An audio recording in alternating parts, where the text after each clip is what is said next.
नमस्कार मित्रांनो, आज आपण एका अत्यंत महत्त्वाच्या आणि सद्यकालीन विषयावर चर्चा करणार आहोत. तो म्हणजे इराण युद्धाचा भारतीय अर्थव्यवस्थेवर होणारा परिणाम.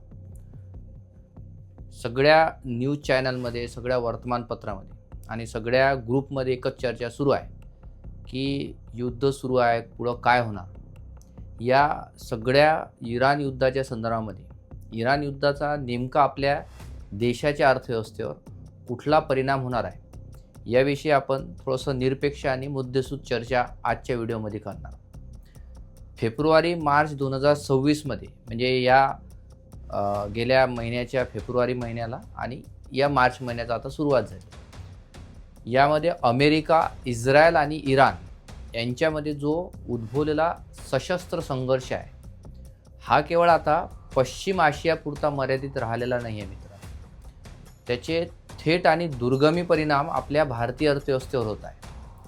भारत हा जगामध्ये तिसरा सगळ्यात मोठा कच्च्या तेलाचा आयात करणारा देश आहे.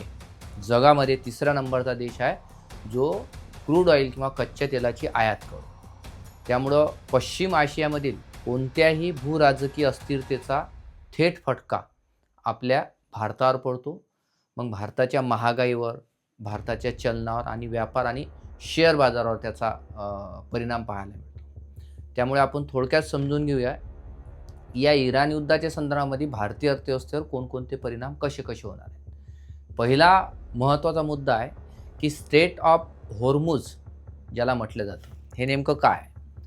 भारताचा सर्वात मोठा जो धोका आहे मित्रांनो तो स्ट्रेट ऑफ होर्मुझ हे काय, ही एक समुद्रधुनी आहे. समुद्रधुनी म्हणजे काय की जी जगातील सर्वात महत्त्वाचा हा सागरी मार्ग आहे, ज्या मार्गाद्वारे आपल्याला त्या देशामधून पेट्रोलियम आखातीत देशामधून आपल्याला क्रूड ऑइल मिळते आणि अनेक व्यापारसुद्धा त्याच स्ट्रेट ऑफ होर्मुझमधून आपल्याला होत असतो. म्हणजे जर आकडेवारी पाहिली आपण तर जगाच्या एकूण तेलाचा तब्बल 20% पुरवठा म्हणतो आम्ही जगाच्या एकूण तेलाचा तब्बल 20% पुरवठा याच समुद्रधुनीतून होतो. भारतासाठी हा धोका किती गंभीर आणि महत्त्वाचा आहे ते बघा की भारताच्या एकूण आयातीपैकी टोटल इम्पोर्ट जे आहे याच्यापैकी 19.7% हा याच समुद्रधुनीमधून होतो. म्हणजे स्ट्रेट ऑफ हॉर्मुझमधून एकूण जे आपली इम्पोर्ट होते जगामध्ये तर ते सगळे इम्पोर्ट जे आहे तर ती इम्पोर्ट या मार्गातून होते. स्ट्रेट ऑफ होर्मुझ ज्याला म्हटलं जाते या समुद्रधुनीमधून होतो किंवा हा जो समुद्राचा मार्ग आहे तिथून होतो. एकूण आयातीमध्ये जर तेलाचा विचार केला आपण तर तेल आयातीपैकी जवळपास 46% होर्मुझ लिंक या देशामधून ही आयात होते. म्हणजे 46% हा समुद्र ह्या मार्गातून होत असतो. 2 मार्च 2026 रोजी इराणच्या रिव्होल्युशनरी गार्डने होर्मुझमधील जहाजावर कारवाईची धमकी दिली. मग गोल्डमॅन सॅचच्या ताज्या अहवालानुसार होर्मुझमधील अडथळे निर्माण जर झाले तर भारतासह सर्व ऊर्जा आयात अवलंबित असणारे जे देश आहे याच्यावर गंभीर संकट येऊ शकते.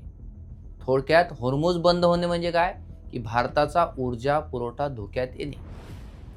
दुसरा महत्त्वाचा मुद्दा आहे की कच्च्या तेलाचे जे दर आहेत आणि ऊर्जा सुरक्षा जी आहे या संदर्भात जर आपण विचार केला मित्रांनो तर भारत काय आपल्या एकूण ऊर्जा गरजेच्या सुमारे 85% तेल हे आयातीवर अवलंबून आहे.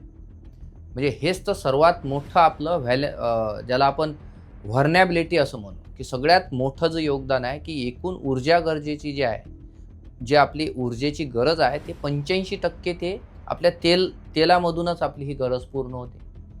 त्याच्यामुळे थेट परिणाम किमतीवर जे आहे तेलाच्या वाढत्या किमतीचा थेट परिणाम काय होतो याकडे देखील मी जाणार आहे.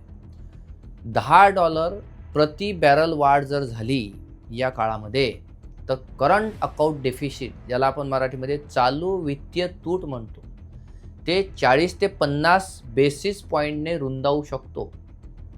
त्यामुळे याच 10% वाढीमुळे रिअल GDPचा ग्रोथ देखील तो घसरू शकतो. म्हणजे 0.3% अशी वेगळ्या अभ्यासाने सांगितले की या अशा परिस्थितीमध्ये 0.3% आपला GDP देखील घसरू शकतो. GDP घसू शकतो आणि महागाई हे 0.4% वाढू शकते. हे सगळे आकडे जे आहेत ते आपल्याला जरी पॉईंटमध्ये 0 पॉईंटमध्ये दिसत असतील, परंतु एकूण देशाचा जर विचार केला तर हा किती इम्पॅक्ट होऊ शकतो हे देखील आपल्याला पाहायला पाहिजे. ब्रेंट क्रूडमध्ये 20% वाढ जर झाली तर म्हणजे क्रूड ऑइलमध्ये 20% जर वाढ झाली तर आशियामधील कॉर्पोरेट अर्निंग 2% घटतात. हे गोल्डमॅन सचचं विश्लेषण आहे. विचार केला तर भारताकडे सध्या आपल्याला 74 दिवसाचा स्ट्रॅटेजिक ऑइल रिझर्व हा जो आहे तो आहे अजून. म्हणजे 74 दिवस आपला जो ऑइल आहे, ऑइलचा पुरवठा सध्या टिकून राहू शकतो 74 दिवस. परंतु तात्काळ हा पुरवठा संकट आपल्याला वाटणार नाही. परंतु जर हे युद्ध मात्र दीर्घकाळ जर चाललं तर भारताला रशिया, अमेरिका आणि पश्चिम आफ्रिका यांच्याकडून पर्यायी आयात तेलाची करावी लागू शकते. तिसरा महत्त्वाचा की आपल्या चलनावर म्हणजे रुपयावर काय दबाव येत आहे. इराण संघर्षाचे भारतीय रुपयावर परिणाम आधीच दिसू लागले आहेत. फेब्रुवारी 2025 मध्ये रुपया हा 90.97 US डॉलरवर पर्यंत गेला होता. मात्र जानेवारी 2026 म्हणजे गेल्या 1.5 महिन्या अगोदर जानेवारी 2026च्या अखेरीस ऐतिहासिक निच्चांक जो आहे तो 92 जो आहे तो 92 डॉलरपर्यंत भारतीय रुपये हा गेला होता. म्हणजे भारतीय रुपयाचं मूल्य काय झालं होतं, घसरलं होतं. म्हणजे रुपया कमकुवत झाल्यावर काय परिणाम होतो मित्रांनो हे आपल्याला माहीतच आहे. कच्चे तेल जे आहे ते डॉलरमध्ये विकत घेणे काय होते, आपल्याला अधिक महाग होऊ लागते. जगमान्य जे चलन आहे ते डॉलर आहे आणि कच्चं तेल आपल्याला डॉलरच्या चलनातून घ्यावं लागतं. म्हणजे अशा वेळेस रुपया जर घसरला तर आपल्याला जे कच्चं तेल आहे त्यासाठी जास्त पैसे द्यावे लागतील. त्यामुळे आयात खर्च वाढेल, म्हणजे महागाई पर्यायाने वाढेल, बाह्य कर्जाचा बोजाही वाढेल, फॉरेन डेट देखील आपलं वाढेल. म्हणजे फॉरेन पोर्टफोलिओ इन्व्हेस्टर जे आहेत ज्याला आपण FPIS म्हणतो, फॉरेन पोर्टफोलिओ इन्व्हेस्टर, हे काय करतील, त्याच्यामधून बाहेर पडतील. आणि लक्षात ठेवा की 2025 मध्ये भारतीय रुपया हे सगळ्यात खालच्या स्तरावर गेलेला आहे. हे देखील आपल्याला महत्त्वाचं आहे. म्हणजे आशिया खंडातला विचार केला तर सगळ्यात जास्त वाईट जे आर्थिकदृष्ट्या चलन ठरलं तर ते आपलं भारतीय रुपयाचं ठरलेलं आहे. हे देखील ते महत्त्वाचं आपल्याला सांगायला लागेल. महत्त्वाचा पुढचा मुद्दा की व्यापार जो आहे तो व्यापारावर या बहुआयामी परिणाम होऊ शकतो. मित्रांनो, इराण युद्धाचा परिणाम केवळ तेलापुरता मर्यादित नाही आहे. व्यापाराच्या अनेक क्षेत्रावर एकाच वेळी आघात होत आहे. आयातीवर परिणाम पहा कसा होतो की खजूर आयात जे आहे, खजूर आयातीवर 92.7%, UAE, इराक, इराणमधून येते. 92% आपल्या खजूर जे आहे ते कुठून येते, आपल्याला इराण, इराक आणि संयुक्त अमिरातमधून येते. सिल्वर जे आहे, चांदी, त्या चांदीचा 91.8% जे आहे तर ते संयुक्त अमिरातमधून येते, UAE मधून येते. म्हणजे ज्याला आपण डायमोनियम फॉस्फेट म्हणतो, ठीक आहे. ह्या डायमोनियम फॉस्फेट जो आहे तो सौदी अरेबियाचा वाटा त्याच्यामध्ये 41.6% आहे. जर असं युद्ध कंटिन्यू राहिलं तर हे सगळं जे आहे ते हे आपल्याला मिळणार नाही ना, किंवा मिळेल तर अधिक भावाने मिळेल. खरीप हंगामापूर्वी पुरवठ्यावर याचा थेट धोका संभवू शकतो. निर्यातीचा जर आपण विचार केला मित्रांनो की भारताच्या नॉन ऑइल निर्यातीपैकी, नॉन ऑइल म्हणजे जे ऑइल सोडून द्या, नॉन ऑइल निर्यातीपैकी 13% प्लस म्हणजे 47.6 अब्ज डॉलर गल्फ जे आहे तर ते बाजारामध्ये जाते. भारताची जी निर्यात आहे म्हणजे इंजिनिअरिंग गुड्स असेल, जेम्स ज्वेलरी असेल आणि फूड प्रॉडक्ट्स असेल, यांच्या निर्यातीला थेट धोका पुढच्या येणाऱ्या नजीकच्या काळामध्ये आहे. पुढचा महत्त्वाचा की विमान वाहतुकाचा जर आपण विचार केला याच्यावर काय परिणाम, भारत, युरोप, भारत, अमेरिका, विमानाचा मार्ग काय आहे, हा कुठून आहे, हा इराण आणि मध्य पूर्वेच्या हवाई क्षेत्रातून जातो. लक्षपूर्वक आहे का, भारत आणि युरोप आणि भारत आणि अमेरिका हा विमानाचा मार्ग कुठून जातो, इराण आणि मध्य पूर्वेच्या हवाई क्षेत्रातून जातो. युद्धामुळे काल परवाचे व्हिडिओ बघा यूट्यूबवर, तिथं जे लोक फसलेले आहेत त्यांची काय स्थिती आहे. युद्धामुळे विमानांना लांब पर्यायी जो मार्ग आहे तो घ्यावा लागला तर काय होतं, तिकीटचे दर वाढतील, इंधनाचा खर्च वाढेल. तिकीटचा दर, इंधनाचा खर्च वाढला म्हणजे आपल्या जे लोक आवागमन करतील, जे विमानावर प्रवास करतील त्यांच्यावर तो भुर्दंड बसेल. एअरलाईनच्या नफ्यावर थेट परिणाम होईल. एअर इंडिया असेल, इंडिगो असेल, स्पाइस जेट असेल, यासारख्या ऑपरेशनल ज्यांचे जे हे आहे, त्यांचा जो खर्च आहे या विमान कंपन्या, तो देखील वाढेल. हे परिणाम सर्वसामान्य प्रवाशांनाही थेट जाणवतील. त्याचा परिणाम बाकी याच्यावर होतो जेव्हा हा सगळा इम्पॅक्ट होतो देशाच्या अर्थव्यवस्थेवर. पुढचा महत्त्वाचा मुद्दा की शेअर बाजारावर मित्रांनो याचा काय परिणाम होईल शेअर बाजार आणि गुंतवणुकीवर. ब्लूमबर्गच्या ताज्या अहवालाचा मी इथं उल्लेख करतो की भारतीय इक्विटी इंडेक्स जे आहेत त्यामध्ये जागतिक तुलनेच्या अंडर डिफॉर्ममध्ये करत आहे, अंडर डिफॉर्म करत आहे. म्हणजे काय होतं की मोठ्या प्रमाणामध्ये आंतरराष्ट्रीय पातळीवर या युद्धजनित परिस्थितीचा देशाच्या शेअर मार्केटवर देखील परिणाम होऊ शकतो, असे आंतरराष्ट्रीय पातळीवरचे आकडे सांगत आहेत. सोसायटी जनरल आणि नेटिक्स या जागतिक वित्तीय संस्थांनी भारताच्या असेटला मोस्ट ऑफ रिस्क म्हटलेले आहे. लक्षपूर्वक आहे का? आंतरराष्ट्रीय पातळीचे सगळे अहवाल म्हणतात की मोस्ट ॲट रिस्क अशा लेवलवर भारतीय अर्थव्यवस्था या युद्धजनित परिस्थितीमध्ये येऊ शकते, असं वर्गीकृत त्यांनी केलं आहे. कारण भारत जो आहे तो ऊर्जा आयातीवर सगळ्यात अवलंबून आहे. मी आधी म्हटल्याप्रमाणे की मोठ्या प्रमाणात दुसऱ्या देशावर म्हणजे पेट्रोलियम आखाती देशावर आपला देश जो आहे तो अवलंबून आहे. आणि त्याच्यामुळं इन्व्हेस्टर जे आहेत मोठ्या प्रमाणात फॉरेन इन्व्हेस्टर, तर ह्या फॉरेन इन्व्हेस्टरची इन्व्हेस्ट देखील कमी होऊ शकते. त्याचा परिणाम देखील पाहायला मिळू शकतो. फॉरेन प्रायव्हेट जे इन्व्हेस्टर्स आहेत ते रिस्क ऑफ सेंटिमेंट जे आहेत ज्यामुळे भारतामधून माघार घेत आहेत. भारत हा रिस्क बॅरियर असणारा देश आहे, त्यामुळे भारतातून माघार घेत आहेत अशी देखील आकडेवारी सांगते. निफ्टी जे आहे ते 50वर नकारात्मकरित्या त्याच्यावर दबाव आलेला आहे. RBIनं तर अपेक्षित इंटरेस्ट रेट जे आहेत ते कट केलेले आहेत, म्हणजे पुढे ढकलण्याची शक्यता वर्तवलेली आहे. पुढचा महत्त्वाचा मुद्दा की भारताचे संरक्षणात्मक उपाय नेमके काय आहेत हे सगळं आपण पाहू राहिलो, कसं होईल तसं होईल, परंतु भारताने या संदर्भामध्ये आपली भूमिका काय घेतलेली आहे. मी थोडंसं आर्थिक दृष्टिकोनातून बघेल, राजकीय दृष्टिकोनातून विचार नाही करणार. मित्रांनो, एक महत्त्वाचा प्रश्न आहे की भारत सरकार आणि RBI हे या संकटाला सामोरे जाण्यासाठी नक्की काय करत आहेत.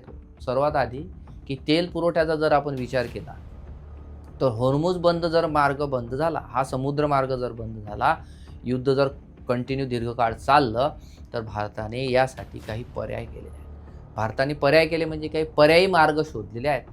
पर्यायी मार्ग कोणते आहेत? रशिया आहे, अमेरिका आहे आणि पश्चिम आफ्रिका आहे. या देशांकडून रशिया, अमेरिका आणि पश्चिम आफ्रिकेकडून तेल आयात करू शकतो आणि हे आयात सुरू केली जात आहे. शिवाय भारताकडे मी आधी म्हटल्याप्रमाणे की 74 दिवसाचा स्ट्रॅटेजिक ऑइल रिझर्व्ह आहे. म्हणजे 74 दिवस म्हणजे या मार्च महिन्याच्या पहिल्या आठवड्यापासून जरी धरलं तर आपल्याला 74 दिवस हा आपल्याला ऑइल पुरू शकते, म्हणजे हा तेल साठा पुरू शकते. परंतु जर युद्ध कंटिन्यू चाललं 74 दिवसाच्या वर तर मात्र प्रॉब्लेम येऊ शकते. भारताला रशिया, अमेरिका आणि पश्चिम आफ्रिकेकडून त्या मार्गाने आयात तेलाची केल्याशिवाय पर्याय नाही. म्हणजे आजचं संकट आले तरी देखील भारत 74 दिवस तर निश्चिंत आहे. दुसरा महत्त्वाचा मुद्दा की रुपयाची घसरण थांबवणे हा महत्त्वाचा आहे की RBIने डॉलर विकून परकीय चलन बाजारात थेट हस्तक्षेप सुरू केला आहे. सोप्या भाषेत सांगायचं तर RBIला रुपयाला सावरण्यासाठी स्वतः बाजारात उतरलेली आहे RBI. आणि तिसरा महत्त्वाचा की शेतकऱ्यांचं संरक्षण करणं हे आधीपासूनच आहे, परंतु गल्फमधून जे खतांचा पुरवठा धोक्यात जो आल्यामुळे सौदी अरेबियाशी दीर्घकालीन खत करार केला जात आहे. महत्त्वाची गोष्ट आहे, जेणेकरून येणाऱ्या खरीप हंगामापूर्वी खताची कमतरता भासणार नाही. हे सगळे करार केले जात आहे. RBI त्याच्यामध्ये हस्तक्षेप करत आहे. पुढचा त्यांनी की व्यापारामध्ये विविधता आणत आहे. गल्फ जे देश आहेत गल्फवर अवलंबून न राहता आशियन आणि युरोपियन बाजारपेठामध्ये निर्यात वाढवण्याचे धोरण देखील आखले जात आहे. हा एक दूरदर्शी आणि शाश्वत निर्णय आहे. पुढे येणाऱ्या काळात माहीत पडेल की नेमकं अजून काय त्याच्यामध्ये येईल. तर थोडक्यात काय जर सांगायचं म्हणजे की भारत सरकार आणि RBI सज्ज आहेत, सावध आहेत, कृतीशील आहेत. मात्र युद्ध जर कंटिन्यू दीर्घकाळ चाललं मित्रांनो तर या उपाययोजनाची खरी परीक्षा आपल्याला तेव्हाच पाहायला मिळेल. त्यामुळे युद्धामुळे काही सर्वांचं भलं होत नाही, युद्धामुळे नुकसानच होते, ते अर्थव्यवस्थेवर देखील होते. खरी परीक्षा तेव्हा पाहायला मिळेल की नेमकं गव्हर्नमेंट पुढे काय अजून प्रश्न राहू शकतो. शेवटी मला महत्त्वाची एवढी गोष्ट सांगायचं आहे की इराण युद्धाचा भारतावर परिणाम हा केवळ तेलाच्या किमतीपुरता मर्यादित नाही आहे. तो महागाई, चलन, व्यापार, शेती, विमान वाहतूक आणि भांडवल बाजार या सगळ्यांवर एकाच वेळेस इम्पॅक्ट पडतो. आणि टाइम्स ऑफ इंडियाच्या शब्दामध्ये जर सांगायचं आपण म्हटलं तर टाइम्स ऑफ इंडियानं काय म्हटलं आहे की oil is the first shock but it never remains isolated. याचा अर्थ सोपा आहे की तेलाच्या किमतीमधील वाढ ही केवळ सुरुवात आहे. त्याचे परिणाम संपूर्ण अर्थव्यवस्थेवर पुढे पसरू शकतात. जेव्हा इराण युद्धामुळे तेलाच्या किमती वाढतात तेव्हा पहिला धक्का फर्स्ट शॉक म्हणून आपल्या देशामध्ये महागाई वाढते. पेट्रोल वाढलं तर काय होते? पेट्रोल वाढलं तर सहज आहे ना, त्या वाहतुकीचा खर्च वाढते. एका ठिकाणून शेतमाल दुसऱ्या ठिकाणी न्यायचा असेल तर त्या वाहतुकी म्हणजे ते पेट्रोल वाढल्यामुळे ते वाहतुकीचा खर्च वाढते.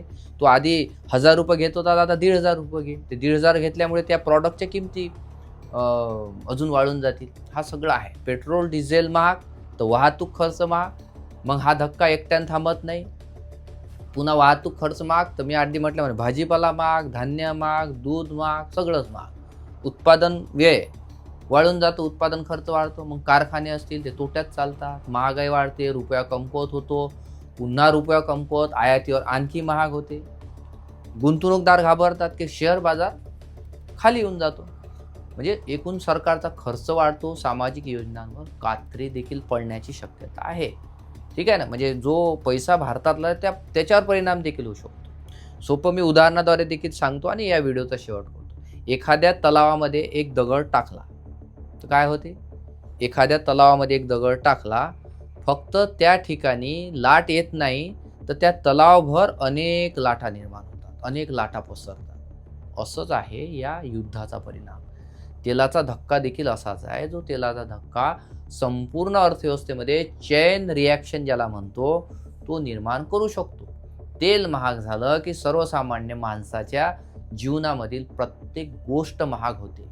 हेच या वाक्याचे सार आहे टाइम्स ऑफ इंडियाचे, की भारत सरकार आणि RBI यांनी तातडीच्या जर उपाययोजना केल्या आहेत, हे जरी आपल्याला आश्वासक वाटत आहे, मात्र युद्ध दीर्घकाळ जर चाललं तर भारताचा जो महत्त्वाचा मोटिव्ह आहे किंवा भारताचा महत्त्वाचा जे उद्देश आहे, जी चर्चा केल्या जात आहे, विकसित भारत 2047 या आश्वासक धोरणाला किंवा या मार्गावर जाण्यासाठी हे गंभीर आव्हान ठरू शकते. भारताची ताकद म्हणजे त्याची लवचिकता आहे. तर ती जी आहे तर ती येणाऱ्या काळामध्ये आपण या आव्हानातूनही सिद्ध करू शकतो. परंतु जर हे युद्ध कंटिन्यू राहिलं तर जरी ते त्या 3 देशामध्ये जरी आहे ते म्हणजे इस्रायल, इराण आणि अमेरिकेच्या संदर्भामध्ये, परंतु त्याच्याशी रिलेटेड सगळे जे देश आहेत त्यांच्यावर इम्पॅक्ट होऊ शकतो.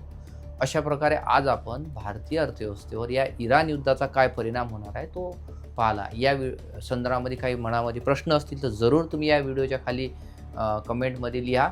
आणि नेमकं या युद्धाच्या संदर्भामध्ये तुम्हाला काय वाटते की नेमकं काय व्हायला पाहिजे, अर्थव्यवस्थेवर काय परिणाम होईल, हे युद्ध थांबल्या पाहिजे की नाही थांबल्या पाहिजे, काय नेमकी भारताची भूमिका असल्या पाहिजे, याविषयी निश्चितच कमेंटमध्ये लिहा. इथं व्हिडिओ संपवतो. धन्यवाद मित्रांनो. अजूनही तुम्ही या चॅनलला सबस्क्राईब केलं नसेल तर सबस्क्राईब करा. अनेक आर्थिक विषयासंदर्भातले व्हिडिओ आपल्या चॅनलवर येणार आहेत. धन्यवाद.